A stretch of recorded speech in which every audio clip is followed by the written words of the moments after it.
for those of you who don't know me, I'm Rachel Russo, and I am originally a marriage and family therapist. That's how I was trained, and I work as a matchmaker and dating and relationship coach in New York City, and I've been doing this for 11 years, and in that time, I've encountered a lot of people who are not over their exes. So that's sort of, in part, what motivated me to give this talk today and even get into this line of work of helping people figure out how to get over breakups and rejection. So there'll be much more about my story, but first I want to go through some things that will teach me about you guys and share my disclaimer. So no exes were harmed in the making of this presentation. But I will admit that when Justin told me that it was being filmed, I did have to make some edits. There might be a few exes who might see this presentation, so I don't mean to offend anyone, but just share what I have learned and inspire you all. I really truly believe this can be transformative. But before I go any further, I have to know that you guys actually want to get over rejection. And I realize that some people here are in relationships, they're married, but that doesn't mean that they're not experiencing rejection. It happens in all stages. But for the most part, this has to do with breakups. But if you're in a relationship, there'll be ways that you can apply this, and I'll acknowledge some of those throughout. But what I want to know right now, is there anyone in this audience that has an ex, or someone that's like kind of an ex, but maybe they were never officially dating sort of situation, but they still have the pain of rejection, that actually does not want to get over that ex? If so, please raise your hand. Brave souls. All right, 2, okay. All right, so I have a serious question for you guys, and this is something that just came up a day ago. It's just really weird timing, I guess. Serendipitous. So, if you can each answer. I'll start with you. What's your name? Say that. Okay. All right, so, I'm sorry. So, if you had the opportunity to reunite with your ex, would you consider? Okay, she is. Would you consider reuniting for closure? Well, some say closure is a myth, and sometimes I believe that because you can never get the answers that you want when you're broken up. But if there's things that would help you to move forward, would you be willing to get those by having a conversation with her, if she was willing? Okay, so he said yes. Now here is the curveball. Would you do this on national TV? No. Okay. Next. What was your name? Okay, I couldn't hear any names today. I apologize. Evan. Okay, Evan. How about you? So there's a method to my madness here. If you had the opportunity to speak with your ex on national TV, whether to reunite, to get closure, to consider getting back together, would you do that? No. Okay. All right.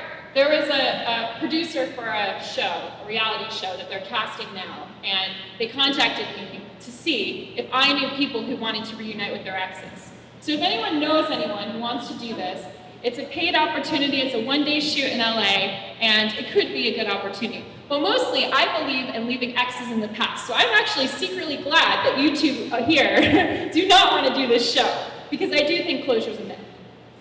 And I'm going to help you move forward and transform your life in that way without the show. But first I need to know from all of you guys here, what type of ex are you? I'm going to give you 4 choices and a brief description. Number 1 is the sentimental ex. This is someone who might want to reach out on a birthday or holiday and just kind of holds on to like really fond memories. They hear the song and it reminds them. That's the sentimental ex. You could raise your hand or you could just know in your head. The second one is the avoidant ex. This ex generally does not want to have anything to do with the ex they just broke up with. And sometimes they are even the one that did the breaking up with. It's a myth that you don't feel rejected when you're the one who ended the relationship. Actually, that's happened to me. I've ended it a lot, and it's because I felt rejected because they just really weren't living up to my proper definition of what a man should. So I felt rejected because they weren't doing that for me and I had to let go. So maybe I became avoidant. The next one is the friend zone ex. I think we all know kind of what that is. You want to still stay friends with your ex. Maybe you have to. Maybe you co-parent, maybe you work together. And the last one is the borderline stalker. Some of those we can see on social media. They're always liking Instagram pages or maybe doing really creepy things like going to people's homes. I don't advocate that one. So I kind of gave you guys a little clue by saying I can maybe be the avoidant ex at times, but I've also been another one of these. I would like someone to take a guess, just random, even though you guys don't know me or my story. Take a guess. Yes. Which one? Number 4, a stalker, no. Okay, whoever guesses, no, there's only 2 options, is actually gonna win a copy of my book, which I'll talk more about. An autographed copy I have right here. It's called How to Get Over Your Ex, a step-by-step guide to mend a broken heart, Italian-American style. So this is for you. You do not need to be Italian to read it. You just have to appreciate things about the culture. And if you don't need it personally, I think you might still enjoy it or want to give it to someone else. So you have 2 more options. I guess I'm either the sentimental ex or the friend-zoned ex. Anyone want to take a stab? Okay. Oh my gosh! No, I was actually the sentimental ex. I was number 1. So I don't know what to do with this book, actually. Any suggestions? Clarify what you mean by ex. These people who we've gotten just broken up with and we have feelings for, or just everybody we've ever dated? Well, okay, I'm mostly talking about people that you've had a significant romantic relationship with for a period of time, even if it was like a month. But you were dating, you were in an exclusive relationship, committed, whatever. But I also want people to think of exes as anyone that has rejected them for the purposes of this talk. So it is a little bit of both. So thank you for asking that. So. All my favorite girlfriends in the past also people. Right, that's the way it is. All right, I'm gonna come up with who to give this book to throughout the presentation. You guys are gonna help me because I don't know. No one guessed. Yeah? All right, so where's my clicker thing here? Okay. All right, so now that we know in our heads what type of ex we are, maybe I can personalize this advice for you. So a little more of my story. I realize there's a glare here. I guess we can't do anything about it. But the first one is a picture of me on a TV show. I was being interviewed in New York. It's a public access show. I've done some of those. I've done radio. I've done podcasts, all talking about how to get over exes. Because I decided to write this book, and that got me a lot of media exposure. It sort of had a unique angle to it, the Italian-American thing.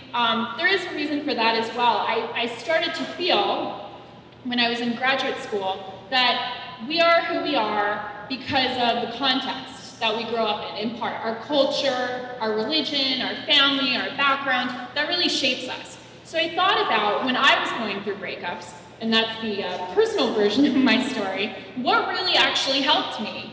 And I realized a lot of it actually had to do with my Italian-American culture, like the ideas of family and food and la dolce vita, the good life.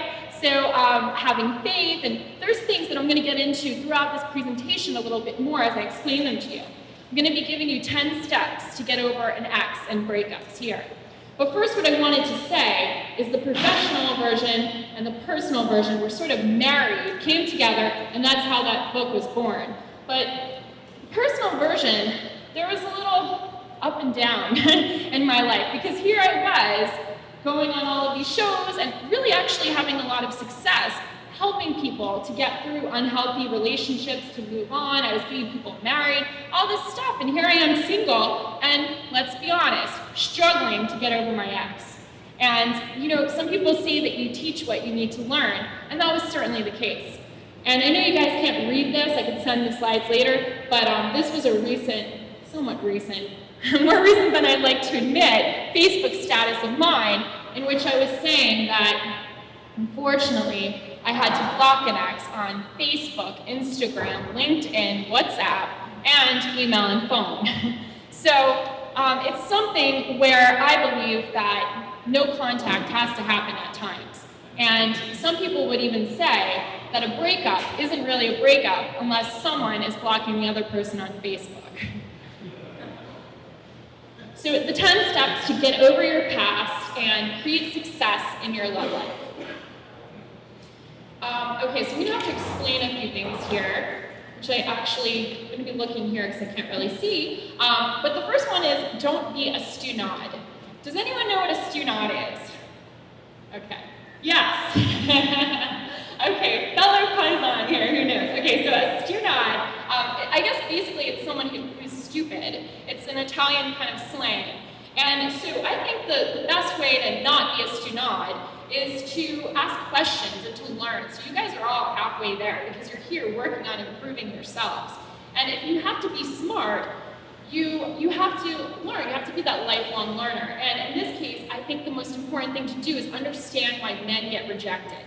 And lucky for you, I'm the perfect person to tell you. And no, not just because I've rejected a lot of men, but because I actually, in my experience as a matchmaker and dating coach, get to see what happens, exactly what the reasons are why men are rejected by high-quality women that you all probably love to date. And these are great guys, but sometimes they do things that are silly. Sometimes they do things that are totally within their control to change, and other times they're not in their control. So I'm going to help you guys to remember the difference between what you have the power to change and what you should never take personally, because a lot of times it's not about you. So it's not personal when women reject you for the following reasons. If they don't believe that you're serious about a relationship or marriage or kids, they're not rejecting you. They're rejecting the idea of going out with any guy who's not on the same page as they are. Because they're serious, they're on a mission, they want babies, whatever it is. If you're not that guy, you're going to get rejected. If they don't feel that you're their physical type. Now, unfortunately, there's nothing that you can do about this at times. Some women, they just like tall, dark, handsome. That's how their dad looked. That's how their uncles look. They're familiar with that dynamic, even though it sounds weird. Maybe they don't like the blonde guy because he broke her heart in 3rd grade and threw rocks at her. So again, nothing to do with you at all. If they don't think that you make enough money, that is their issue. They want someone at a certain income level, they would reject anyone. So you're getting the point. The other reasons here have to do with not feeling chemistry.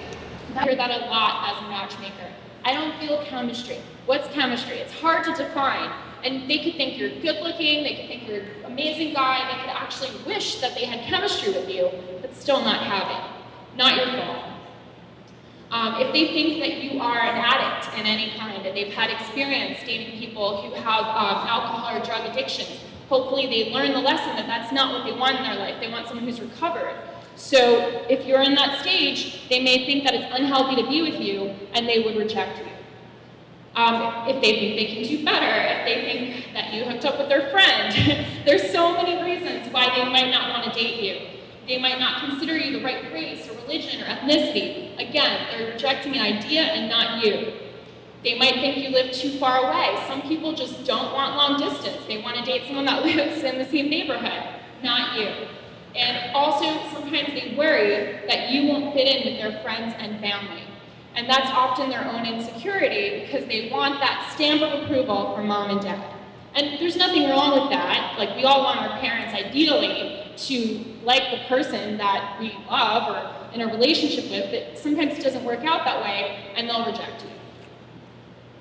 So, now these things that I'm going to share have everything to do with you. And I broke it down into basically 4 different stages. The first one is what actually happens, let me go back here, before the date. This is very important. A lot of reasons men get rejected is because they're picking the wrong people. And I don't like to use the term out of the league, but sometimes they are picking people that are out of their league. It's an unlikely poor choice in a match.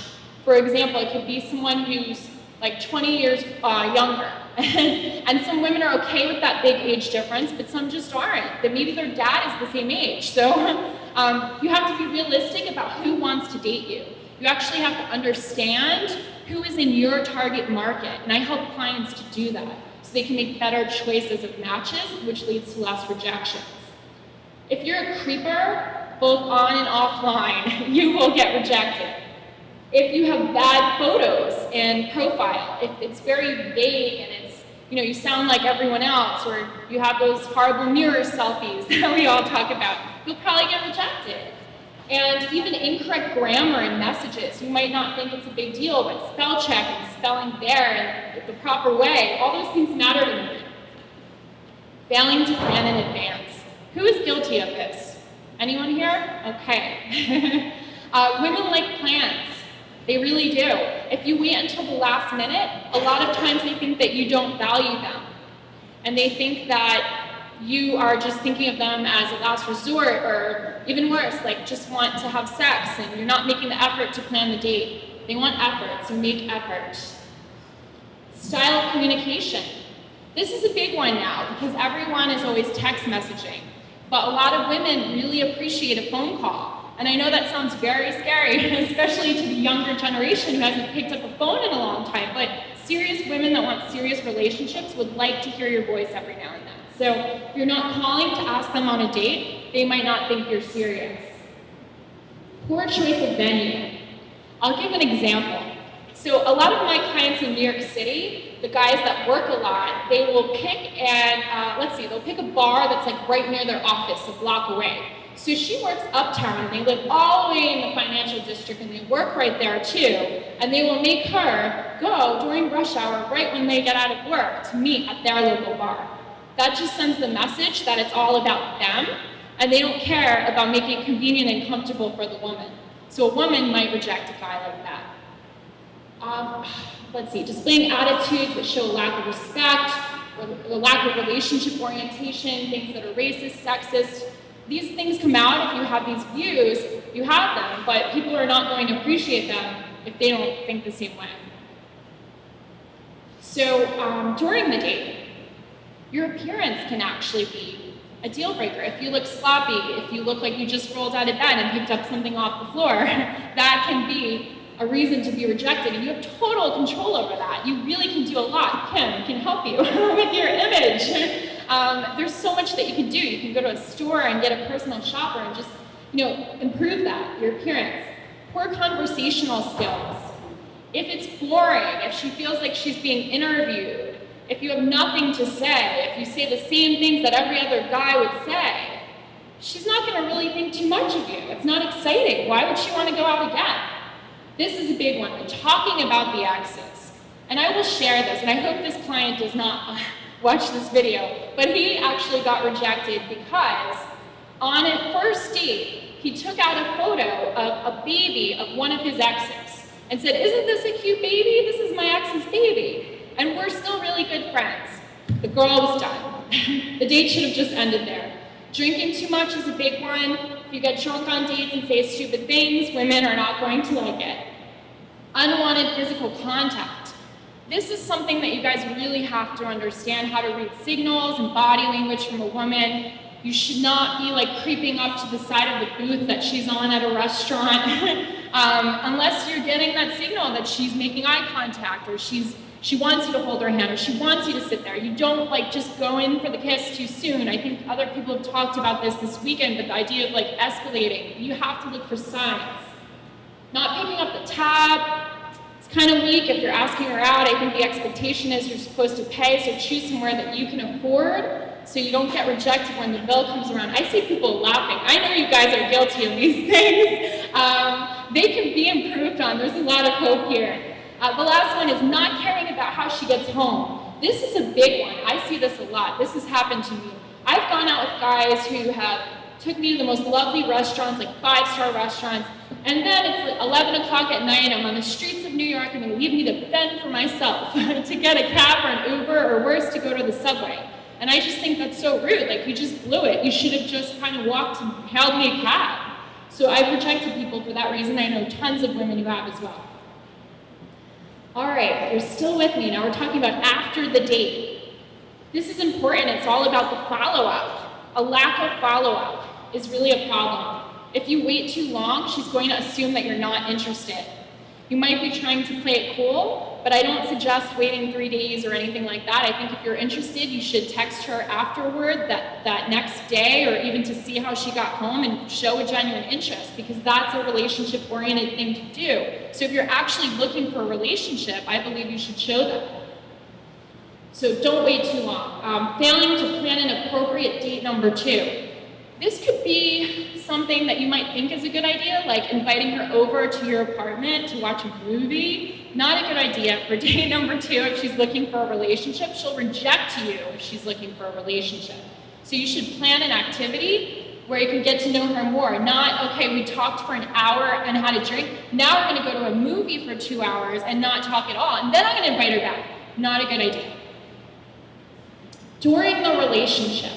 Okay, so this is for people that are in relationships, whether it's been a long time, whether it's been a month, whatever it is, you're together. Now you have a responsibility for her feelings. You're committed. Okay, so getting too comfortable. How many guys have done that? Yes. It's when it gets sort of lazy. You started out going to those dinners, and now it's takeout, and now you're wearing sweats all the time. And yeah, it's comfortable and it's wonderful to be accepted as how you are, but you still have to make effort, or she's going to think that you don't care anymore. Failing to meet her needs. I know that sometimes women unfortunately expect men to be mind readers, and you really shouldn't do that. But if she's not telling you what she needs, it's your job to ask her, to find out, to play detective. Because if you're not meeting her needs, eventually she is going to reject you in some way or another. And this ties into the sex piece, because a lot of guys wonder why women never want to have sex with them. For a lot of women, it has to do with emotional reasons. They need to feel special and loved in a certain way before they're willing to get to a phase of physical intimacy with you.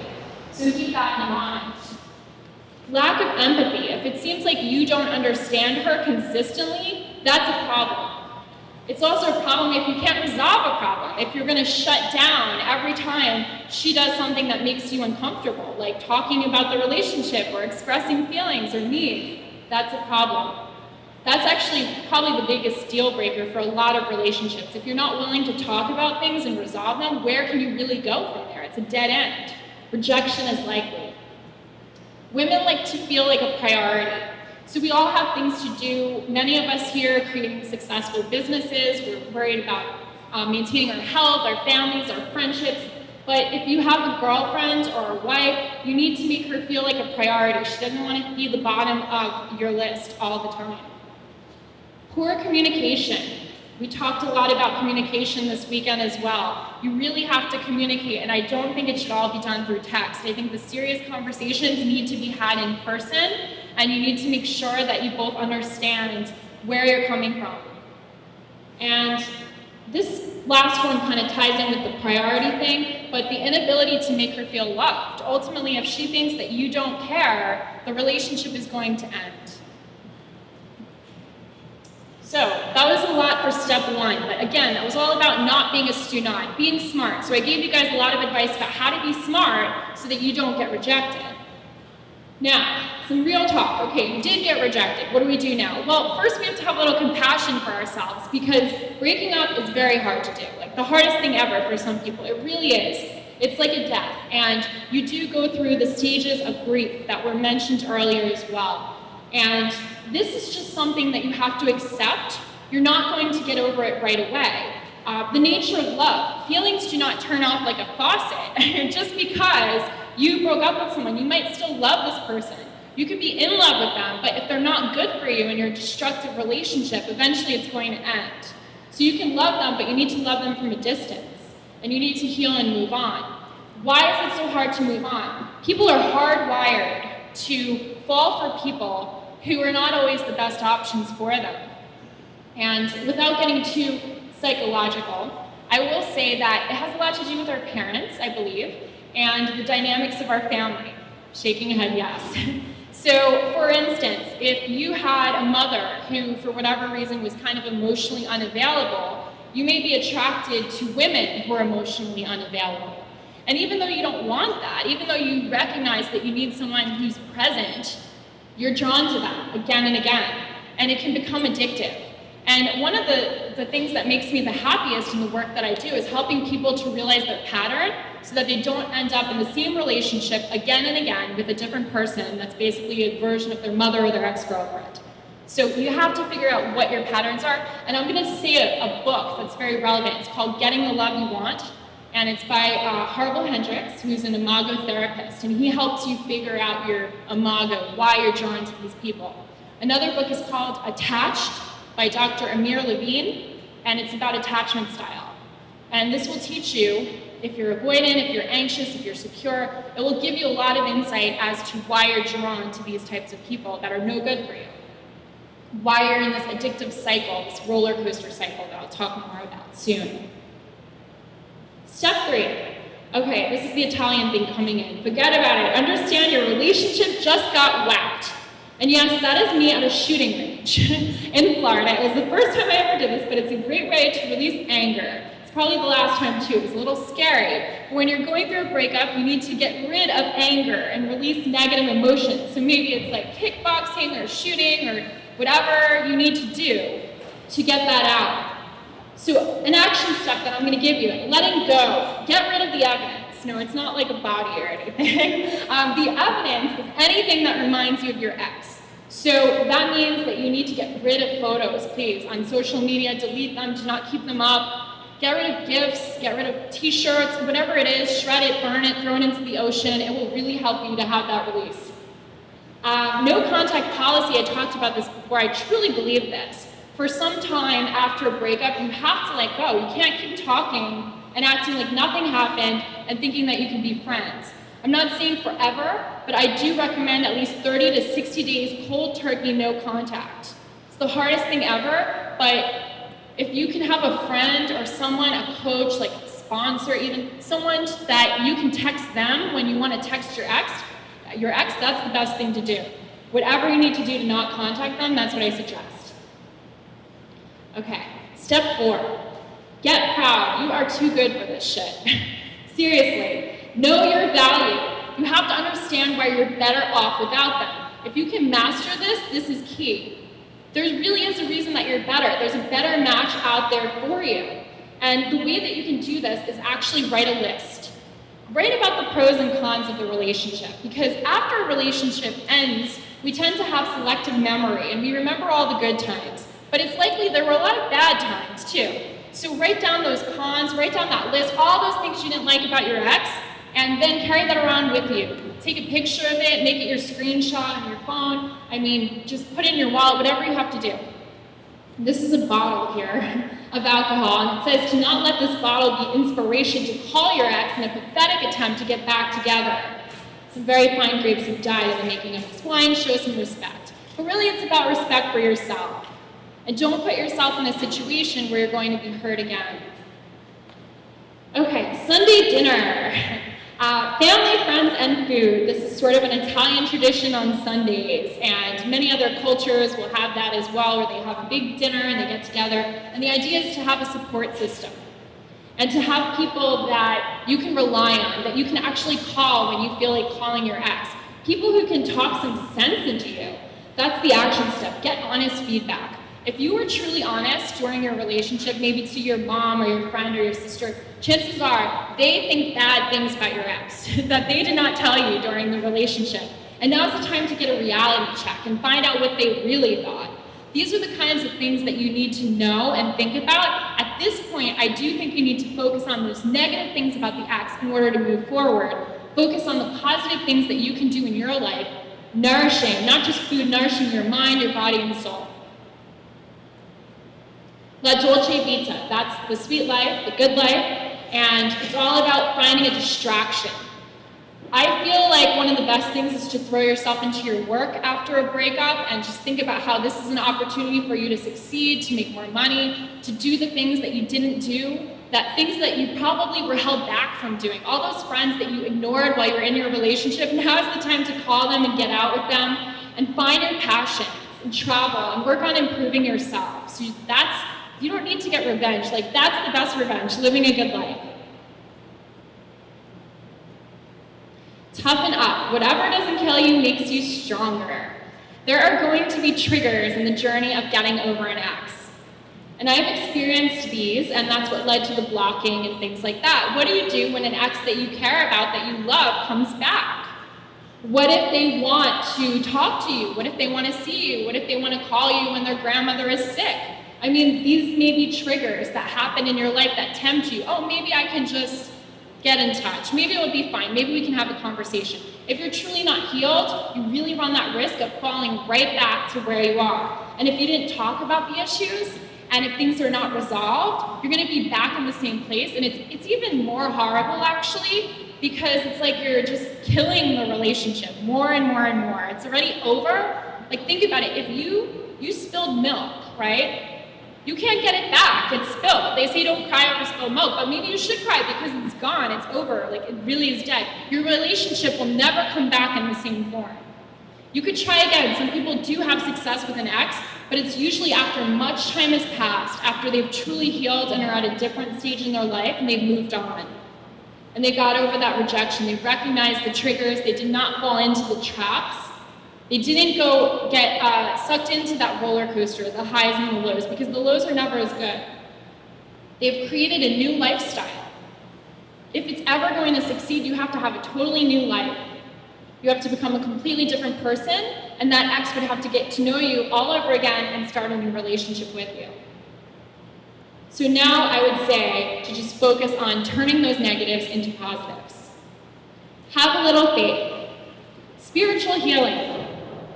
So this doesn't have to be religious, but if you are religious, now is a good time to kind of fall more into your religion and deepen your faith, because it really could help get you through tough times. The plan, to me, there is a plan for everyone. If you believe in God, if you believe in the universe, there's a reason that your ex came into your life, and there's a reason that your ex is not in your life. There's probably a reason for every little rejection. And if you know what that is, great, but you don't have to know what it is. So you kind of have to trust that you're on a journey, and the ex cannot go with you on this journey. There's bigger plans for you. You have to trust in those plans, and then it will be revealed to you. Number 9, learn your lessons. This one is very important before you can truly move forward and find a new relationship. And when you were in your relationship, there were red flags that you ignored. Think about it. There was things that stood out that you plowed through anyway, even though you knew. And now you have the opportunity to really think about what went wrong. What was your role in the relationship failing? And what was your ex's role? What are the things that you would want different in a new relationship? What are the things that your new partner must have? What are things that you prefer? And what are things that are really serious deal breakers? How can you not make those same mistakes again? Those are the kind of questions you should be asking yourselves. Okay, attract a better match. There's a typo on here, but we'll ignore it, because we have to be who we want to attract. I believe in that principle wholly. So we talked a lot about fitness.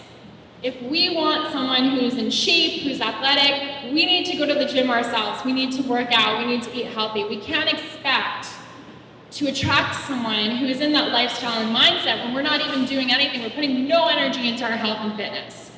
We want someone who's very successful and who has money. We need to have a better relationship with money. We don't have to be making X amount of money, but we have to be respecting money and not just wasting it and throwing it around. And we have to really be everything that we're asking for. Of course, there's differences, there's polarities, but I think from what I've seen as a matchmaker, I think that compatibility, vision for the future, shared goals for lifestyle is really what you need to attract a better match. So I don't have much time to go through the next one about taking a 2 or 3 tiered approach, but I will say that I believe it involves doing something online, whether it's online dating, mobile dating apps, using social media as a platform to meet people. That's one category. The second one would probably be hiring professionals, matchmakers, people that can help you. And the third one, if you don't have matchmakers, go out into the real world and meet people and talk to people. There's so many ways that you can do that, and you can even consider your friends and family as your matchmakers. You can beg them for introductions, really. Whatever you need to do, especially at a time when you're feeling rejected or you're struggling to get over an ex, one of the best things you can do is get out there and date again.